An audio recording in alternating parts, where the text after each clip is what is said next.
డబ్బులు ఆకర్షించే శక్తి మీలో ఉందని మీకు తెలుసా? డబ్బు అంటే కేవలం నోట్ల కట్టలు కాదు, అది ఒక ఎనర్జీ. మీ ఆలోచనలు, మీ మాటలు, మీ నమ్మకం, మీరు చేసే పని ఇవే ఆ ఎనర్జీని మీ వైపు లాగుతాయి. ఎప్పుడూ పేదవారిగా డబ్బు లేదని ఆలోచిస్తే డబ్బు దూరం అవుతుంది.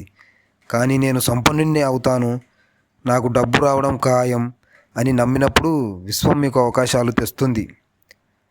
మీ దగ్గర ఉన్న ప్రతి ఒక్క రూపాయకు కృతజ్ఞతలు తెలపండి. చిన్న సంపాదనకు కూడా కృతజ్ఞతలు చూపండి. ఎందుకంటే కృతజ్ఞతే డబ్బును ఆకర్షించే రహస్య శక్తి. గుర్తుంచుకోండి, డబ్బు మన వెనకాల రావాలి అంటే డబ్బును మనం ఆకర్షించే శక్తి మనకు రావాలి అంటే మన ఆలోచనలు మారాలి.